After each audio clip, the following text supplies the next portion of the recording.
भाई self practice बहुत जरूरी है।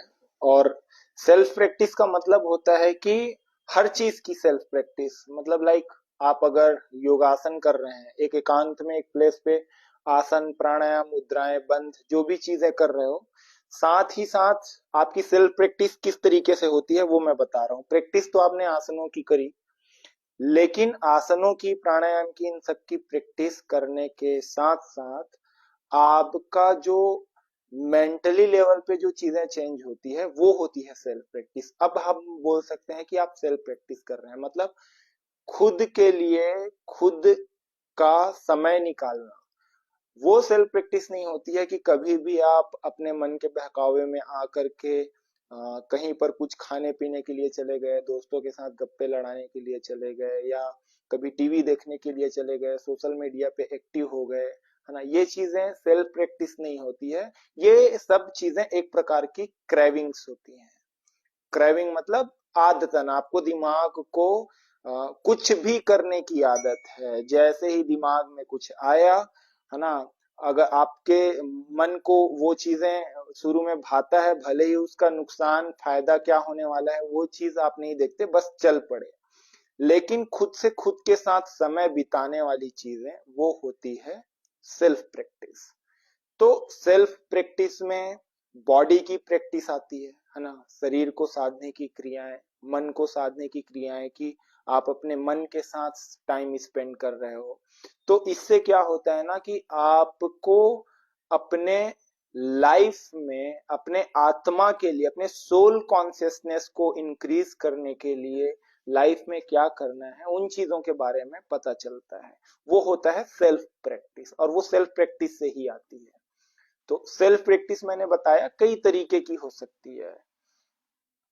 आप एक एक शांत एरिया में अपने माइंड को मेडिटेट कर रहे हो, या अपने मन के साथ एक विचारों में खोए हुए हो, जो भी विचार आ रहे हैं बस आप उसको देख रहे हो, है ना, कि क्या चल रहा है अंदर, है ना। जैसे एक कहावत है कि तालाब के नीचे अगर रेत है ना, अगर जल स्वच्छ होगा तो आप बाहर, मतलब जैसे ही उस तालाब में देखोगे, स्वच्छ जल में देखोगे, तो आपको रेत जो है स्पष्ट रूप से दिखाई देगी। तो जब आप सेल्फ प्रैक्टिस की कोई चीजें करते हैं तो आपके सोल के लिए एक्चुअल में क्या गोल्स होने चाहिए वो सब चीजें स्पष्ट नजर आने लगती है। इससे होता क्या है, इससे क्लियरिटी बनती है, लाइफ को लेकर के क्लियर हो जाते हैं आपकी।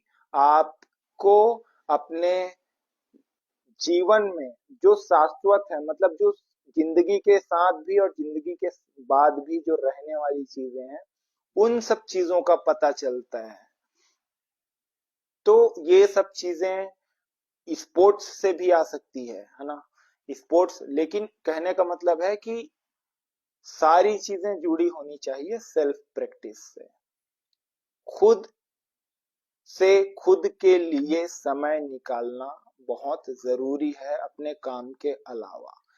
जब आप कर्म योगी बनते हैं, काम करते रहते हैं, तो वो आपके माइंड को डिप्रेशन से या अलग तरीके की एंजाइटी से, माइंड स्ट्रेस से बचाए रखता है, जिसकी ऊर्जा को आप खत्म होने से बचाकर सेल्फ प्रैक्टिस में लगा सकते हैं, मतलब खुद से खुद को जानने की प्रैक्टिस में लगा सके। That is called self practice. उसकी आवश्यकता क्यों है ये हमने आपको बताया। जब आदमी सेल्फ प्रैक्टिस करता है तो उसको एक चीज बड़ी आसानी से पता लग जाता है कि उसकी बॉडी में जो भी डिसीजेस हैं, जिस भी तरह का उसको साइकोसोमेट्रिक डिसीज है ना, stress, tension, anxiety, migraine pain, या मेंटल प्रॉब्लम्स जो भी है, चाहे ओसीडी ही क्यों ना हो, तो जैसे जैसे वो सेल्फ प्रैक्टिस की चीजों को बढ़ाते चला जाता है, आगे ले जाता है, लंबे समय तक करने की कोशिश करता रहता है, उसके लिए टाइम निकालना शुरू कर देता है, तो उसको एक चीज बड़े आसानी से समझ आ जाती है कि ये जो बीमारी है ये जल्दी खत्म हो गई तो ठीक है, अगर ये लंबा टिकने वाला है मेरी बॉडी में तो या तो इसका रोकथाम होगा या तो ये बीमारी लाइफ टाइम मेरी बॉडी में रहेगी। तो उसको इन चीजों से ज्यादा फर्क नहीं पड़ता। मतलब इंसान बॉडी कॉन्शियसनेस से उठकर सोल कॉन्शियसनेस में चला जाता है। मतलब शारीरिक जो प्रॉब्लम है उनको उनसे वो परे, है ना, आत्मिक ऊर्जा को महसूस करने की ओर चला जाता है, जिससे उसको जो बॉडी लेवल पे, शरीर के लेवल पे जो भी परेशानियां होती है वो बहुत ही क्षुद्र लगने लगती है। तो बस यही है कि सेल्फ प्रैक्टिस बहुत बहुत बहुत ज्यादा जरूरी है। सेल्फ प्रैक्टिस से ना केवल शारीरिक प्रॉब्लम्स बल्कि सोल के लेवल पे भी जो सॉल्यूशन है वो हमको मिलते हैं।